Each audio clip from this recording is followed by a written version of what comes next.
Hey everyone, बहुत time से मैं इस प्लेटफॉर्म पे आकर के अपने थॉट शेयर करना चाहती थी। अभी से नहीं, इट्स बीन सालों से ज़्यादा हो गया एक्चुअली। बट ना एक हिम्मत नहीं हो रही थी। कहीं ना कहीं उसमें यही था मेन रीज़न कि लोग क्या सोचेंगे, और लोग में मेरे खुद के लोग क्या सोचेंगे वॉज द मेन रीज़न। क्योंकि बाकी क्या सोचते मुझे कोई फ़र्क नहीं पड़ता, लेकिन अब मेरे खुद के लोग भी क्या सोचेंगे मुझे उससे भी कोई फ़र्क नहीं पड़ता। बट मैं चुप नहीं बैठ सकती हूँ। अब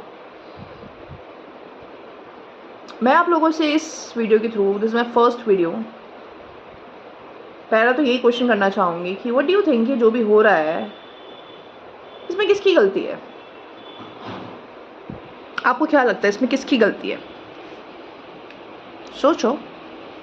अब कोई बोलेगा गवर्नमेंट, हिंदू, मुस्लिम,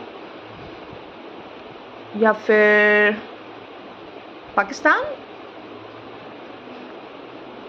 कोई ये नहीं बोलेगा कि हमारी गलती है, जबकि गाइस हमारी ही गलती है। हमने ही ऐसे लोगों को अपना लीडर चुना है जो अब हमारी ऐसी हालत कर रहे हैं। अब इसमें से मुझे लोग इतनी गालियाँ देंगे, हो तुमने ऐसे बोली, तुम्हें कुछ पता नहीं है, तुम्हें ओ प्लीज़, तुम्हें क्या पता है? जो टीवी में दिखाया तुम्हें वो पता है? और टीवी में कौन, आपके पापा मम्मी उसको कंट्रोल करते हैं? हाँ, नो। आज के ज़माने में कलयुग में जीते हो आप, ठीक है, जिसमें कि आप अपने खुद के रिश्तेदारों पे भरोसा नहीं कर सकते, अपने दोस्तों पे भरोसा नहीं कर सकते। और आप किसी थर्ड पर्सन, ये थर्ड पर्सन में नहीं है, थर्ड का भी थर्ड हो गया, अगर ऐसा कोई वर्ड भी होता होगा, आई डोंट नो, बट ये वो लोग हैं और आप उन पे आंखें बंद करके भरोसा करते हैं कि न्यूज़ वाला आपको जो दिखाएंगे वो बिल्कुल 100% सही होगा। जी नहीं, नो। मतलब मैं आप लोगों से सिर्फ एक चीज़ चाहती हूँ इस वीडियो के थ्रू, बहुत शॉर्ट रखना चाहती हूँ मैं इस वीडियो को। I make sure I come up with more videos. और मैं प्लीज़, मैं सिर्फ ऐसे आकर के यहाँ पे ना बहसना नहीं चाहती हूँ, मैं सिर्फ फ्रस्ट्रेशन नहीं, मैं तो मतलब हर तरीके से अपनी पॉइंट ऑफ व्यू शेयर करूँगी।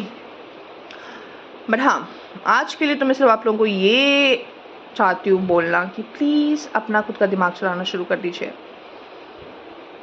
आपको सोशल मीडिया में क्या दिखाया जाता है उस पर एकदम से भरोसा ना करिए।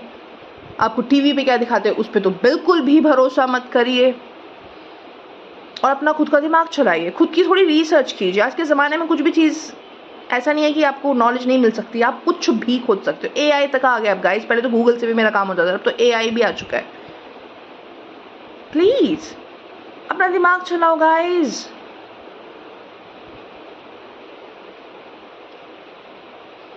मतलब मैं आप लोगों से एक सवाल पूछना चाहती हूँ, एक और छोटा सा, ओके, लेट्स नॉट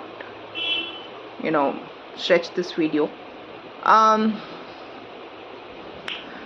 अंग्रेजों ने हम पे इतने सालों तक राज किया, कैसे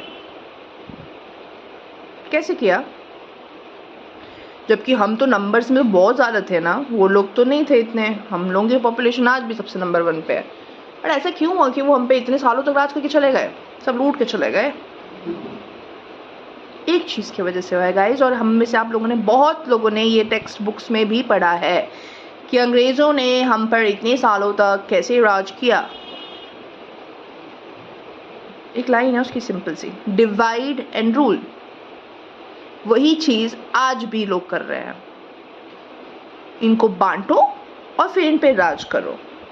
एक कहानी सुनी थी मैंने बचपन में, मेरे पता नहीं मैंने कहीं बुक में पढ़ा था या मेरे मॉम या डैड में से किसी, मॉम डैड ने किसी ने सुनाया था। इसमें 4 भाइयों की स्टोरी थी। उसके पापा की डेथ होने वाली होती है उनकी, और 4 भाई होते हैं। तो उनके पापा बोलते हैं सब भाइयों को एक एक स्टिक लेकर के आओ, लकड़ी। तो सब भाई जाते हैं, एक एक स्टिक लेकर के आते हैं। तो उसके पापा उन्हें कहते हैं, सॉरी 2-2 स्टिक्स लेकर आओ, ऐसे कुछ था, मुझे एग्जैक्टली याद नहीं है, but moral of the story सुनना गाइस। तो वो एक एक स्टिक लेकर के, पहले उनको बोलते हैं एक एक स्टिक लो और इसे तोड़ दो, तो बहुत आसानी से वो टूट जाता है। फिर जो उनसे 2 मंगाई थी, दूसरे बोलते हैं अब ये जो एक एक स्टिक तुम्हारे पास है, अब इस मतलब इन चारों स्टिक्स को आपस में जोड़ दो और अब तोड़ के दिखाओ। तो अब नहीं टूट रहा है वो, it's difficult to break, no? क्यों? That's the strength of unity. एकता में पावर है। हम लोग सब जब तक एक नहीं होंगे इस देश का कुछ नहीं होगा। बहुत से लोग आएंगे, हमें चिथड़े उड़ा के चले जाएंगे हमारे, जो कि आज तक होता है। तो इससे अच्छा है कि हम आम आदमियों को ही अपना दिमाग अब चलाने की ज़रूरत है और सोच समझ के ही कोई भी चीज़ों पे भरोसा, कोई भी चीज़ों पे, लोगों पे भरोसा करने से पहले 1000 बार सोच लो guys. Nobody is trustful here.